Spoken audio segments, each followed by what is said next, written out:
बिस्मिल्लाहिर्रहमानिर्रहीम। अस्सलाम वालेकुम डियर सेकंड ईयर क्लास के स्टूडेंट आज के लेक्चर में हम एक्सरसाइज 3.3 करेंगे। जो लास्ट लेक्चर था उसमें हमने एक्सरसाइज 3.3 का क्वेश्चन नंबर 16 तक कर लिया था, तो आज हम जो नेक्स्ट क्वेश्चन है वो करेंगे। स्टूडेंट आपसे गुजारिश की जाती है कि मेरे चैनल को सब्सक्राइब करें, बेल आइकन को क्लिक करें, वीडियो को लाइक करें, शेयर करें, कमेंट्स करें। Thank you very much. Exercise 3.3 में हमारे पास जो मेन टॉपिक है वो है इंटीग्रेशन बाय सब्स्टिट्यूशन मेथड। तो लास्ट लेक्चर्स में भी स्टूडेंट मैंने आप लोगों को बताया था कि बास फंक्शन ऐसे होते हैं जिनको हम डायरेक्ट अगर इंटीग्रेट करना चाहें तो उनकी इंटीग्रेशन मुश्किल होती है, यानी कॉम्प्लेक्स होती है। फिर इस तरीके के फंक्शंस को हम इंटीग्रेशन करने के लिए पहले सब्स्टिट्यूशन मेथड के जरिए उनको एक सिंपल फंक्शन में कन्वर्ट करते हैं और फिर उस सिंपल फंक्शंस को इंटीग्रेट करते हैं ताकि हमारे पास जो इंटीग्रेशन हो वो इजी हो। तो अब हम क्वेश्चन नंबर 17 करते हैं। तो क्वेश्चन नंबर 17 आपके पास है integration of cos x divided by sin x into ln of sin x dx है। यानी आपके पास जो फंक्शन है उसको आपने इंटीग्रेट करना है बाय सब्स्टिट्यूशन मेथड। अब हमारे पास फंक्शन जो है वो है cos x divided by sin x into ln of sin x dx है। इसको हमने सब्स्टिट्यूशन मेथड के जरिए इंटीग्रेट करना है। तो सब्स्टिट्यूशन मेथड का यूज करने से पहले हम इसको थोड़ा सा रीअरेंज करके लिखते हैं और इस फंक्शन को मैं इस तरीके से भी लिख सकता हूं 1/ln of sin x into cos x divided by sin x dx। यानी ये जो cos x और sin x है इनको हमने एक साथ लिखा है dx के साथ, और ये जो 1/ln ऑफ sin x है डिनोमिनेटर में इसको 1/ln ऑफ sin x करके सेपरेटली लिखा है, इससे कोई फर्क नहीं पड़ता है। अब यहाँ पे स्टूडेंट हम ये जो ln ऑफ sin x है इसको हम लेट करेंगे t के इक्वल, यानी let ln of sin x is equal to t, यानी ln ऑफ sin x को आपने t के इक्वल सब्स्टिट्यूट करना है। अब ln of sin x is equal to t हमने ये जो सपोजिशन की है इसके दोनों साइड्स पे हम डेरिवेटिव लेते हैं विद रिस्पेक्ट टू t। तो राइट साइड पे आपके पास ln ऑफ sin x है तो ln ऑफ sin x का derivative with respect to t लेंगे, और लेफ्ट हैंड साइड पे आपके पास जो है t है तो t का डेरिवेटिव विद रिस्पेक्ट टू क्या लेंगे, t लेंगे। अब हमें पता है स्टूडेंट कि कोई भी फंक्शन हो, यानी लेट्स सपोज अगर आपके पास एक फंक्शन है ln ऑफ x है और ln ऑफ x का डेरिवेटिव क्या होता है, इससे पहले हमने जो नेचुरल लॉगरिथमिक फंक्शंस हैं उनका डेरिवेटिव कैसे फाइंड करते हैं ये किया था। तो derivative of ln of x equal होता है 1/x, यानी ये जो ln ऑफ x है इसका डेरिवेटिव 1/x होता है, और फिर इस x का डेरिवेटिव लेते हैं विद रिस्पेक्ट टू x। तो x का derivative with respect to x 1 के इक्वल होता है, तो इसलिए हम इसके डेरिवेटिव को जस्ट क्या लिखते हैं 1/x लिखते हैं। अब यहाँ पे देखें आपने ln ऑफ sin x का डेरिवेटिव लेना है विद रिस्पेक्ट टू t। तो पहले हम ln का डेरिवेटिव लेंगे, तो ln में sin x जो है वो ln का फंक्शन है, तो इट मींस कि ln ऑफ sin x का डेरिवेटिव होगा 1/sin x होगा इनटू मल्टीप्लाई करके इस sin x का डेरिवेटिव भी लेंगे विद रिस्पेक्ट टू t, क्योंकि वो 1 के इक्वल नहीं होता है इसलिए इसको मेंशन करना लाजमी है। और राइट हैंड साइड पे t का derivative with respect to t क्या होगा, आपके पास 1 के इक्वल होगा। अब 1/sin x as it is आ जाएगा, और डेरिवेटिव ऑफ sin x है तो derivative of sin x with respect to t क्या होगा, cos x होगा, यानी डेरिवेटिव ऑफ sin cos होता है, और फिर इस x का derivative with respect to t क्या होगा, dx बाय dt होगा, और राइट हैंड साइड पे आपके पास क्या है 1 है। अब स्टूडेंट आप इसको लिख सकते हैं cos x divided by sin x into dx, और dt सेकंड साइड पे जाके 1 के साथ मल्टीप्लाई होके क्या हो जाएगा, dt हो जाएगा। तो इट मींस के cos x divided by sin x into dx किसके इक्वल आ जाएगा, आपके पास dt के इक्वल आ जाएगा। तो अब इन वैल्यूज को आपने सब्स्टिट्यूट करना है जो गिवन इंटीग्रल है उसमें, यानी पहले आपने ln ऑफ sin x को पुट करना है t के इक्वल, और cos x divided by sin x into dx को पुट करना है dt के इक्वल। तो ये दोनों वैल्यूज हम सब्स्टिट्यूट करते हैं गिवन इंटीग्रल में। तो गिवन इंटीग्रल में आपके पास 1/ln ऑफ sin x था, तो 1/ln ऑफ sin x की जगह हम क्या रखेंगे, t रखेंगे, और cos x divided by sin x into dx किसके इक्वल आ गया है, dt के इक्वल आ गया है। तो इट मींस कि ये इंटीग्रल आपके पास सिंप्लीफाइड होके क्या आ जाएगा, 1/t dt की इंटीग्रेशन आ जाएगी। अब हमने 1/t dt की इंटीग्रेशन लेते हैं, तो 1/t की integration with respect to t क्या होगी, ln ऑफ t होगी। ये बात शुरू में भी मैंने आप लोगों को बताई थी स्टूडेंट के डेरिवेटिव और इंटीग्रेशन एक दूसरे के रिवर्स प्रोसेस हैं। जैसे आपके पास derivative of ln of x किसके इक्वल होता है, 1/x के इक्वल होता है, तो फिर इंटीग्रेशन ऑफ 1/x dx किसके इक्वल होगा, ln ऑफ x के इक्वल होगा, because derivative and integration are the reverse process of each other. इसीलिए हम जो इंटीग्रेशन है इसको एंटी डेरिवेटिव भी कहते हैं। तो इट मींस कि अगर ln ऑफ x का डेरिवेटिव 1/x होता है, तो फिर 1/x की इंटीग्रेशन क्या होनी चाहिए, by definition ln of x के इक्वल होनी चाहिए। तो इसी तरीके से 1/t की इंटीग्रेशन क्या होनी चाहिए, ln ऑफ t होनी चाहिए। और ये राइट हैंड साइड पे फिर प्लस c करेंगे। प्लस c इसलिए करेंगे क्योंकि ये इनडेफिनेट इंटीग्रल है। अब ln ऑफ t में हमने t को क्या सपोज किया था, t को सपोज किया था ln ऑफ sin x। तो इट मींस कि इस t को हम रिप्लेस करेंगे किससे, ln ऑफ sin x के साथ। तो ये आपके पास इसकी इंटीग्रेशन आ जाएगी, ln of sin x plus c आ जाएगी। तो this will be the integration of the given function. अब हमारे पास क्वेश्चन नंबर 19 है, integration of x dx divided bye 4 plus 2x plus x square है। इस फंक्शंस को भी आपने इंटीग्रेट करना है बाय यूजिंग सब्स्टिट्यूशन मेथड। तो पहले स्टूडेंट इसकी सब्स्टिट्यूशन करने से पहले हम इस फंक्शंस को रीअरेंज करते हैं। जो डिनोमिनेटर में एक्सप्रेशन है इसको रीअरेंज करते हैं। डिनोमिनेटर में आपके पास क्या है, 4 plus 2x plus x square है, तो आप इसको x square plus 2x plus 4 लिख सकते हैं, इससे कोई फर्क नहीं पड़ेगा। अब स्टूडेंट आपने बाय कंप्लीटिंग स्क्वायर मेथड आपने नीचे जो डिनोमिनेटर में फंक्शन है इसको कंप्लीट स्क्वायर की फॉर्म में लिखना है।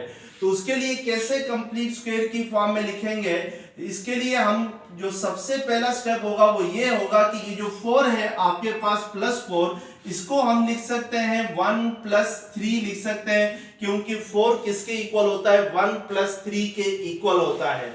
अब स्टूडेंट ये जो फर्स्ट 3 टर्म्स है इसमें, यानी x square plus 2x plus 1, इनको आप a plus b whole square के फार्मूले की मदद से a plus b whole square की फॉर्म में लिख सकते हैं।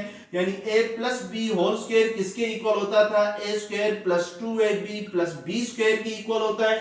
तो इट मींस के x प्लस 1 होल स्क्वायर किसके इक्वल होगा, x square plus 2x plus 1 का स्क्वायर क्या होगा, 1 होगा।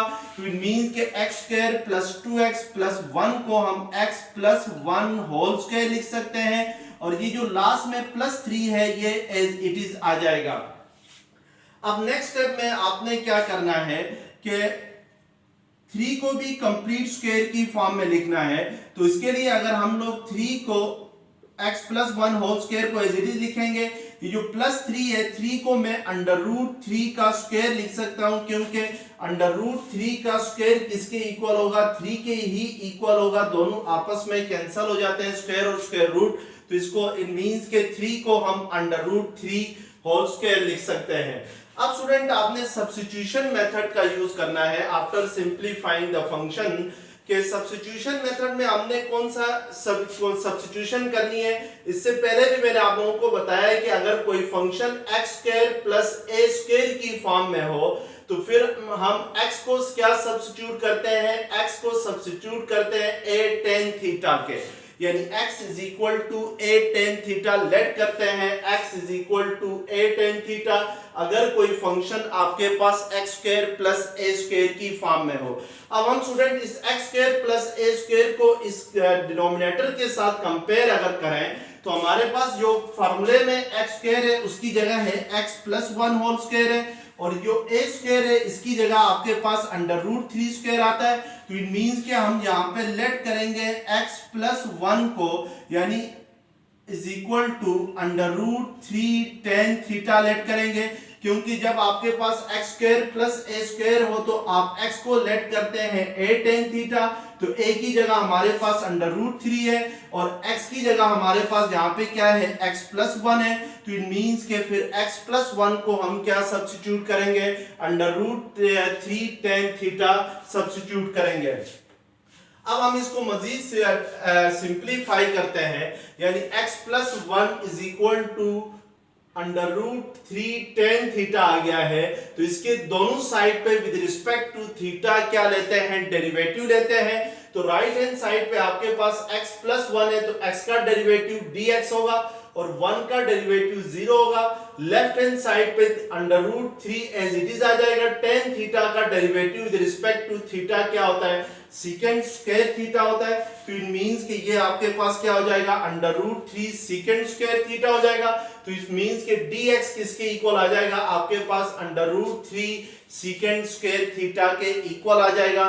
तो अब इन दोनों वैल्यूज को आपने इस इंटीग्रल में पुट करना है। इस इंटीग्रल को हम 1 का नाम देते हैं, जो हमने सब्स्टिट्यूशन की है उसको 2 का नाम देते हैं, जो डेरिवेटिव आ गया है सब्स्टिट्यूशंस का इसको 3 का नाम देते हैं।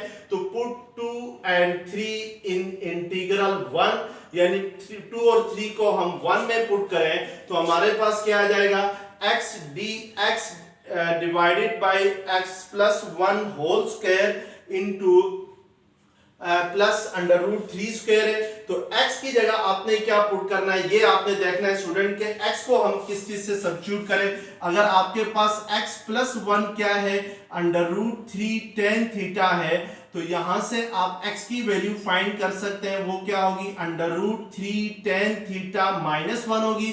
तो इट मींस के इस x को हम रिप्लेस करेंगे under root 3 tan theta minus 1 के साथ, और ये x किसके इक्वल आ जाएगा, dx इक्वल आ जाएगा under root 3 tan square secant square theta के इक्वल है।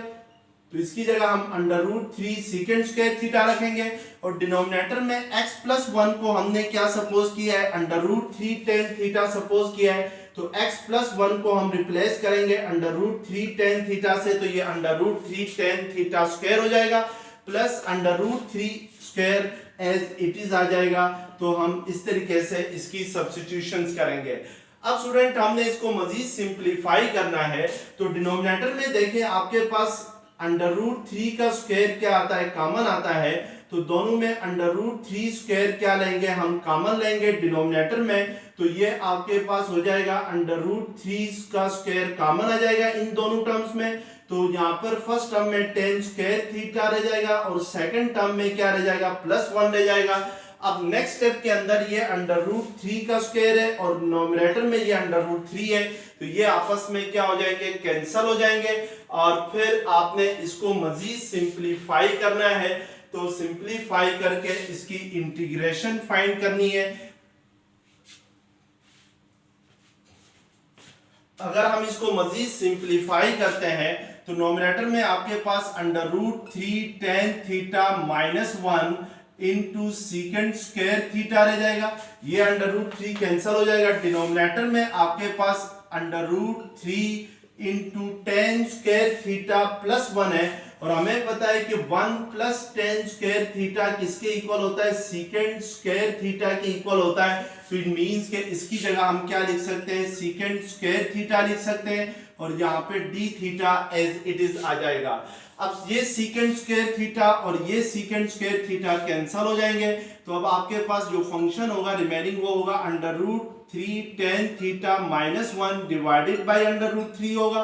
तो अब इसको आप मजीद सिंप्लीफाई करके लिख सकते हैं, यानी ये जो फंक्शन है इसको हम under root 3 tan theta divided by under root 3 minus 1 by under root 3 into d theta भी लिख सकते हैं। अब स्टूडेंट आपने ये याद रखना है कि जो हमने सब्स्टिट्यूशन की है x plus 1 is equal to under root 10 3 थीटा, इसको याद रखना है क्योंकि लास्ट में फिर हम इसके जरिए से ही अगेन फंक्शन को x वेरिएबल में कन्वर्ट करेंगे।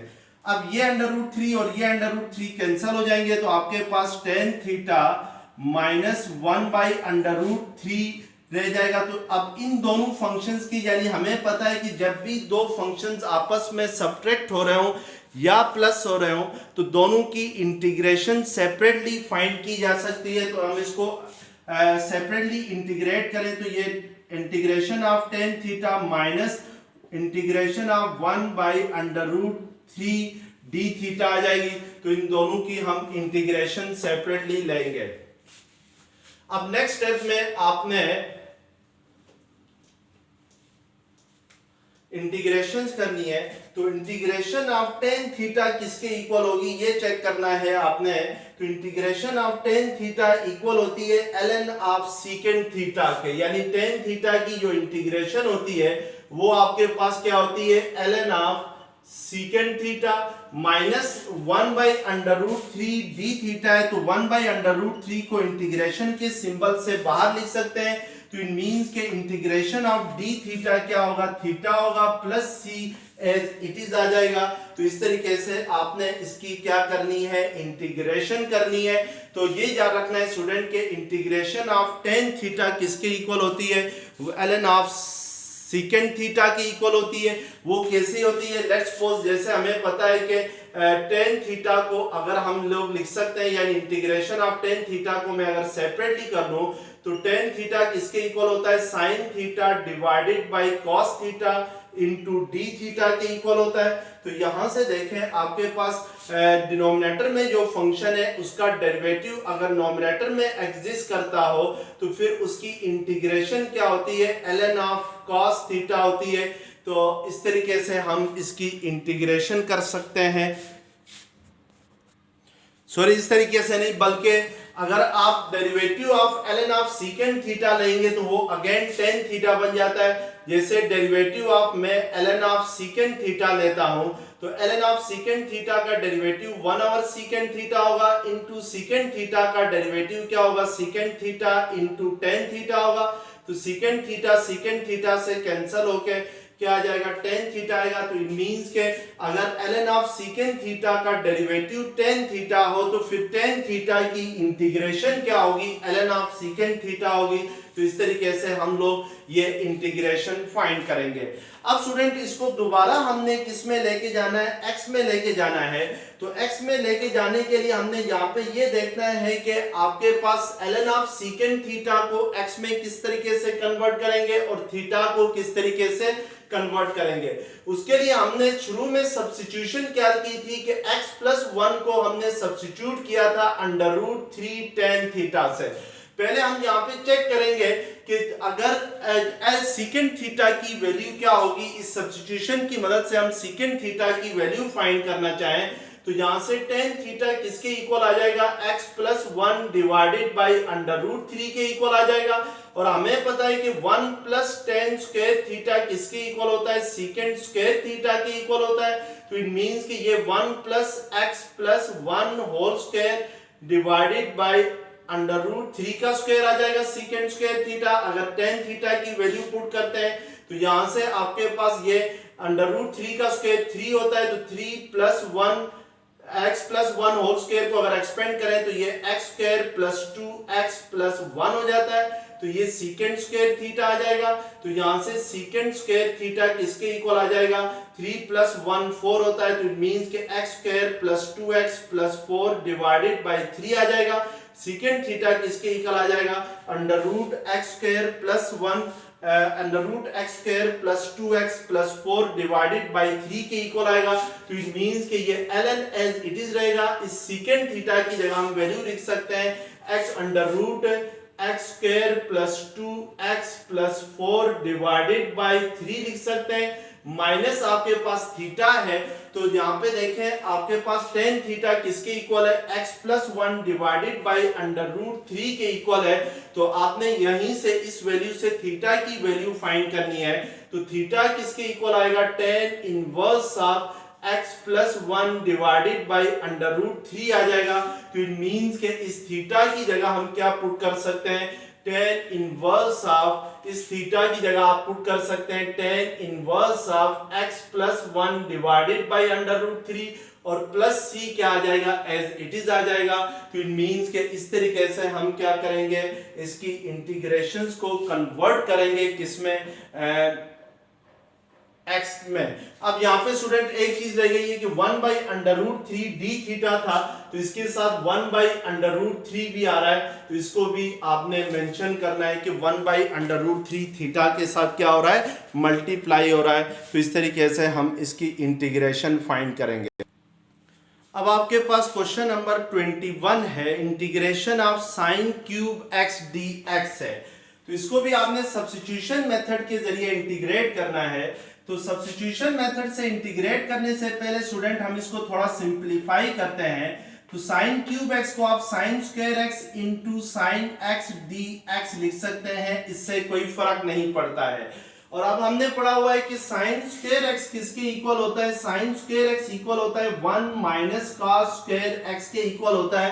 तो इट मींस के अब आप यहाँ पर ये जो साइन स्क्वायर एक्स है इसको 1 minus cos square x into ये sine x as it is आ जाएगा, तो साइन एक्स डी एक्स लिख सकते हैं। अब स्टूडेंट ये जो आपके पास आइडेंटिटी बनी है 1 माइनस कॉस एक्स स्क्वायर, इसमें अगर इन दोनों टर्म्स में आप माइनस कॉमन ले लें तो ये आपके पास होगी cos square minus x minus 1 होगी और into sine x d x as it is आ जाएगा। यानी 1 माइनस कॉस एक्स स्क्वायर में अगर हम माइनस कॉमन ले लें तो ये आपके पास -1 प्लस कॉस स्क्वायर एक्स होता है, और -1 प्लस कॉस एक्स स्क्वायर को आप कॉस स्क्वायर एक्स -1 भी लिख सकते हैं, इससे कोई फर्क नहीं पड़ता। अब ये जो आपके पास माइनस का साइन आ गया है इसको आप कॉस स्क्वायर एक्स -1 को एज इट इज लिखें, और ये जो माइनस का साइन है इसको इस साइन एक्स के साथ लिखें, तो इससे भी फर्क नहीं पड़ता है, यानी इसको minus sign x d x लिखें। अब यहाँ पे स्टूडेंट हमारे पास ये जो कॉस स्क्वायर एक्स है इसको हम लेट करेंगे t के इक्वल, तो अब सब्स्टिट्यूशन हमारे पास क्या होगी कि let cos square x is equal to t।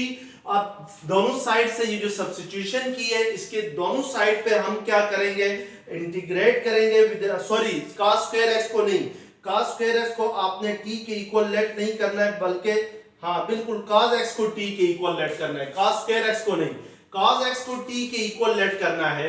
यानी जो cos स्क्वायर x में cos x है इसको t के इक्वल लेट करना है, और अब इस सब्स्टिट्यूशन के दोनों साइड पे डेरिवेटिव ले लें विद रिस्पेक्ट टू t, तो cos x का डेरिवेटिव sin x हो जाएगा और dx एज इट इज आ जाएगा। राइट हैंड साइड पे derivative of t with respect to t क्या होगा, dt होगा। cos का derivative student minus sin x होता है, not just only cos x, sin x होता है, तो इसलिए इसके साथ माइनस का साइन भी आप लगा सकते हैं। अब हम इस सब्स्टिट्यूशंस को पुट करेंगे गिवन इंटीग्रल में, तो गिवन इंटीग्रल सिंपलीफाइड फॉर्म क्या थी, cos स्क्वायर x -1 थी, तो cos x को हमने क्या लेट किया है, t लेट किया है, तो इट मींस कि ये t स्क्वायर -1 हो जाएगा into minus sine x dx किसके इक्वल आ गया है, dt के इक्वल आ गया है, तो इसकी जगह हम क्या रखेंगे, dt रखेंगे। अब यहाँ पे आपके पास दो फंक्शन है, दोनों आपस में सब्ट्रैक्ट हो रहे हैं, तो दोनों की अलग अलग से इंटीग्रेशन ले सकते हैं, यानी टी स्क्वायर की इंटीग्रेशन अलग लेंगे और 1 की integration with respect to t अलग लेंगे। तो टी स्क्वायर की इंटीग्रेशन क्या होगी, टी क्यूब बाई 3 होगी by power law of integration, यानी x पावर n dx की इंटीग्रेशन क्या होती है, x power n plus 1 divided by n plus 1 होती है। -1 की integration with respect to t क्या होगी, t होगी, और plus c as it is आ जाएगा। अब t को अगेन आपने वेरिएबल x में कन्वर्ट करना है, तो उसके लिए आपने ये देखना होगा कि आपने सपोजिशन क्या की है, यानी सपोजिशन आपने की है cos x is equal to t, तो ये t क्यूब है तो इसकी जगह cos क्यूब x आ जाएगा divided by 3 as it is आ जाएगा, माइनस t को हमने क्या सपोज किया था, cos x सपोज किया था, और plus c is the integral constant, यानी जो c है वो इसमें क्या है, इंटीग्रल कांस्टेंट है, तो हम plus c as it is लिखेंगे, तो इस तरीके से हमारे पास ये इंटीग्रेशन हो जाएगी। अब आपके पास क्वेश्चन नंबर 2 है, integration of cos power 7x dx है। अब आपने सबसे पहले स्टूडेंट ये जो cos की पावर ऑड नंबर में आ रही है यानी 7 आ रहा है, इसको आपने इवन नंबर में कन्वर्ट करना है। तो इसके लिए हम cos पावर 7x को cos power 6x into cos x लिख सकते हैं। इससे कोई फर्क नहीं पड़ता है क्योंकि मल्टीप्लिकेशंस में पावर ऐड हो जाएगी। अब cos पावर 6x को मैं स्क्वायर की फॉर्म में लिखना चाहूं, यानी इस टर्म को मैं स्क्वायर की फॉर्म में लिखना चाहूं तो इसको हम cos square x whole power 3 लिख सकते हैं और cos x dx as it is आ जाएगा, क्योंकि पावर्स आपस में मल्टीप्लाई होती हैं तो 3 2 ज़र क्या होता है 6, अगेन cos पावर 6x ही आएगा। अब cos स्क्वायर x को हम 1 माइनस साइन स्क्वायर x लिख सकते हैं और whole power 3 as it is आ जाएगा और cos x dx को हम यहाँ पर एज इट इज लिखेंगे। अब आपने सब्स्टिट्यूशन करनी है, तो ये जो साइन स्क्वायर x में जो साइन x है इसको आप लेट करें किसके इक्वल, t के इक्वल। तो साइन x को क्या सपोज करना है, t। अब sine x is equal to t है तो हमने इस सब्स्टिट्यूशन के दोनों साइड पे डेरिवेटिव लेना है विद रिस्पेक्ट टू t। तो साइन x का डेरिवेटिव क्या होता है, cos x होता है, इनटू x का डेरिवेटिव क्या होगा, dx होगा, और राइट हैंड साइड पे t का डेरिवेटिव क्या होगा, dt होगा। अब इन वैल्यूज को आपने सब्स्टिट्यूट करना है इस इंटीग्रल के अंदर। तो ये 1 माइनस साइन स्क्वायर x की जगह क्या आ जाएगा, t स्क्वायर आ जाएगा, क्योंकि साइन x को हमने लेट किया है t, और whole power 3 as it is आ जाएगी। और cos x dx हमारे पास किसके इक्वल आ गया है, dt के इक्वल आ गया है, तो इसकी जगह हम क्या रखेंगे, dt रखेंगे। अब 1 minus t square whole power 3 को आपने a minus b whole cube के फार्मूले के जरिए एक्सपेंड करना है। तो ये a cube minus 3a square b plus 3ab square minus b cube के इक्वल होता है। तो अब हमारे पास यहाँ पे a जो है वो 1 है, b जो है वो t स्क्वायर है। तो इस फार्मूले के जरिए अगर हम इसको एक्सपेंड करना चाहें तो 1 का क्यूब 1 ही होगा, माइनस 3a स्क्वायर b होता है, तो a 1 है तो 1 का स्क्वायर 1 ही होगा, b आपके पास t स्क्वायर है प्लस 3ab स्क्वायर है, तो a 1 है आपके पास, b स्क्वायर की जगह t स्क्वायर है तो t का स्क्वायर लेंगे तो t पावर 4 हो जाएगा, माइनस b क्यूब है तो b क्यूब आपके पास t स्क्वायर का क्यूब आ जाएगा। तो t स्क्वायर का क्यूब किसके इक्वल होता है, t पावर 6 के इक्वल होता है। तो ये t पावर 6 और dt एज इट इज आ जाएगा।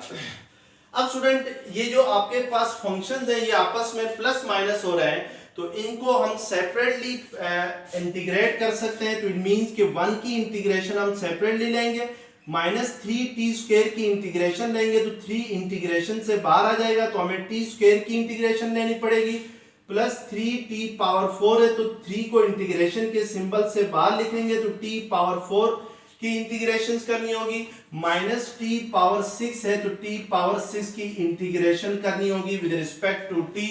अब हम इन सब की इंटीग्रेशंस करते हैं। तो सबसे पहले आपके पास जो वैल्यू है वो 1 है, तो 1 की इंटीग्रेशन क्या आ जाएगी आपके पास, 1 की इंटीग्रेशन t आएगी, माइनस 3 इंटू टी स्क्वायर की इंटीग्रेशन क्या आएगी, t क्यूब बाई 3 आ जाएगी, प्लस 3 इंटू टी पावर 4 की इंटीग्रेशन क्या आएगी, t पावर 5 डिवाइडेड बाई 5 आएगी, माइनस t पावर 6 की इंटीग्रेशन क्या होगी, t पावर 7 डिवाइडेड बाई 7, और plus c will be the integral constant. अब t को अगेन आपने x में कन्वर्ट करना है, तो उसके लिए आपने ये देखना है कि आपने t को क्या सपोज किया था, sin x सपोज किया था, तो t को अगेन हम sin x से रिप्लेस करेंगे, तो ये t sin x हो जाएगा, माइनस ये 3 कैंसिल, t क्यूब की जगह sin क्यूब x होगा, plus 3/5 into sine power 5x होगा, माइनस 1/7 एज इट इज आ जाएगा, t पावर 7 की जगह आप साइन पावर 7x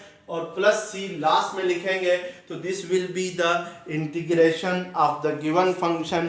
तो ये आपके पास जो गिवन फंक्शन है उसकी इंटीग्रेशन हो जाएगी। नेक्स्ट आपके पास क्वेश्चन नंबर 23 है, integration of cos under root x minus x/2 into 1/√x minus 1 dx। बड़ा इजी क्वेश्चन है स्टूडेंट। हमारे पास जो cos के एंगल में जो फंक्शन है under root x minus x/2, इसको हमने लेट करना है किसके इक्वल, t के इक्वल, यानी under root x minus x/2 को लेट करना है t के इक्वल। अब दोनों साइड्स पे डेरिवेटिव लेना है, तो अंडर रूट x का derivative 1/2 into under root x आएगा, माइनस एक्स बाई टू में x का डेरिवेटिव 1 होता है तो ये 1/2 आ जाएगा, और फिर इस x का डेरिवेटिव क्या आ जाएगा, dx आ जाएगा, और राइट हैंड साइड पे t का derivative with respect to t लेंगे। अब इन दोनों टर्म्स में 1/√2x माइनस 1/2 में 1/2 अगर कॉमन ले लें तो यहाँ पर आपके पास फर्स्ट टर्म में 1/√x रह जाएगा, सेकंड टर्म में 1 रह जाएगा, dx is equal to dt आ जाएगा। अब ये जो 1/2 है इसमें 2 सेकंड साइड पे जाके इस dt के साथ मल्टीप्लाई होगा तो ये 1/√x minus 1 into dx is equal to 2 dt आ जाएगा। तो अब इन दोनों वैल्यूज को हमने गिवन इंटीग्रल में सब्स्टिट्यूट करना है। तो गिवन इंटीग्रल आपके पास है cos√x माइनस x/2 है, तो इसको हमने क्या लेट किया है, t के इक्वल लेट किया है, तो इट मींस कि ये cos t होगा, और 1/√x माइनस 1 dx किसके इक्वल आ गया है, 2 dt के इक्वल आ गया है, तो इसकी जगह हम 2 dt पुट करेंगे तो 2 बाहर आ जाएगा, तो integration of cos t dt आ जाएगा। cos की जो इंटीग्रेशन होती है वो sin x होती है, क्योंकि sin का डेरिवेटिव cos x होता है, तो इट मींस कि फिर cos x की इंटीग्रेशन क्या होनी चाहिए, sin x होनी चाहिए, तो इट मींस कि cos t की integration with respect to t क्या होगी, sin t होगी, प्लस c हम एज इट इज लिखेंगे। अब अगेन t को हमने वेरिएबल x में कन्वर्ट करना है, तो t को हमने क्या लेट किया था, √x माइनस x/2 लेट किया था, तो इस t की जगह हम लोग अगेन t की वैल्यू पुट करेंगे और plus c as it is आ जाएगा। तो this will be the integration of the given function. अब आपने इंटीग्रेशन करनी है, क्वेश्चन नंबर 24 है, integration of x+2 divided by √x+3 dx है।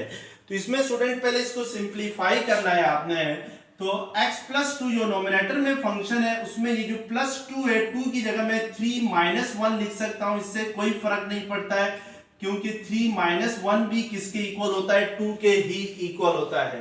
अब अगर हम x+3 के ब्रैकेट से बंद कर दें तो इससे भी कोई फर्क नहीं पड़ता है। अब हम यहाँ पे क्या करेंगे, इस फंक्शन को x+3 divided by √x+3 minus 1 divided by √x+3 की फॉर्म में भी लिख सकते हैं, तो इससे भी कोई फर्क नहीं पड़ेगा। अब स्टूडेंट फर्स्ट टर्म में जो नोमिनेटर में आपके पास एक्सप्रेशन है इसमें आपके पास x+3 है, तो इसमें मैं अगर x+3 का स्क्वायर भी ले लूं और इसके ऊपर अंडर रूट भी ले लूं तो इससे कोई फर्क नहीं पड़ेगा, यानी हम इसको इस तरीके से लिख सकते हैं √x+3 whole square divided by √x+3 minus 1 divided by √x+3 dx as it is आ जाएगा। तो इस स्टेप से भी कोई फर्क नहीं पड़ता है। अब यहाँ पे देखें, ऊपर आपके पास नोमिनेटर में है √x+3 होल स्क्वायर है, डिनोमिनेटर में आपके पास √x+3 है, तो ये स्क्वायर और ये कैंसिल हो जाएंगे, तो इट मींस के अब आपने इंटीग्रेशन करनी है √x+3 dx minus 1 by √x+3 dx, दोनों की इंटीग्रेशन सेपरेटली कर लें। अब हम स्टूडेंट नेक्स्ट स्टेप में अगर मैं ये अंडर रूट का सिंबल हटा दूं तो इसकी जगह पावर में क्या आ जाएगा, 1/2 आ जाएगा, और यहाँ पे डिनोमिनेटर में भी अगर इसमें अंडर रूट का सिंबल हटा दूं तो इसकी पावर में 1/2 होगा, और अगर इसको मैं नोमिनेटर में शिफ्ट करूं तो ये x+3 whole power minus 1/2 dx हो जाएगा, तो इससे कोई फर्क नहीं पड़ता है। अब हम यहाँ पे स्टूडेंट के इंटीग्रेशन करने के लिए पावर लॉ का यूज करेंगे।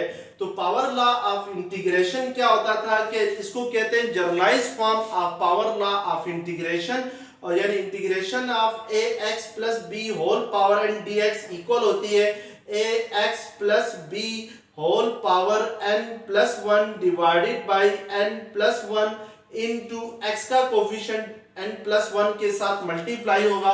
तो इस केस में x का कोफिशिएंट क्या है, a है, तो a इंटू n प्लस 1 होगा। तो इस फार्मूले के जरिए अगर हम इसकी इंटीग्रेशन करते हैं तो x प्लस 3 की इंटीग्रेशन होगी x प्लस 3 होल पावर 1/2 की, तो x plus 3 whole power 1/2 plus 1 divided by 1/2 plus 1 into x का कोफिशिएंट यहाँ पे कुछ भी नहीं है, तो इट मींस कि क्या है, 1 है। इसी तरीके से सेकंड टर्म की इंटीग्रेशन करते हैं तो ये x plus 3 whole power minus 1/2 plus 1 divided by -1/2 +1 होगी। और अब अगर इसको मजीद सिंप्लीफाई करके लिखना चाहें तो 1/2 + 1 क्या होता है, 3/2 होता है। तो इट मीन्स कि ये x + 3 होल पावर 3/2 होगा। डिनोमिनेटर में भी 3/2 आएगा तो इसको हम 2/3 भी लिख सकते हैं। और फिर -x + 3 होल पावर 1/2 होगा। -1/2 + 1 क्या होता है, 1/2 होता है। डिनोमिनेटर में भी 1/2 होगा तो बाई क्रॉस मल्टीप्लिकेशन 2 ऊपर जाके आपके पास x + 3 के साथ x + 3 होल पावर 1/2 के साथ मल्टीप्लाई होगा। तो इस तरीके से हम लोग इसकी क्या करेंगे, इंटीग्रेशन करेंगे। तो जो नेक्स्ट क्वेश्चन है हम इंशाल्लाह नेक्स्ट लेक्चर्स में अटेम्प्ट करेंगे।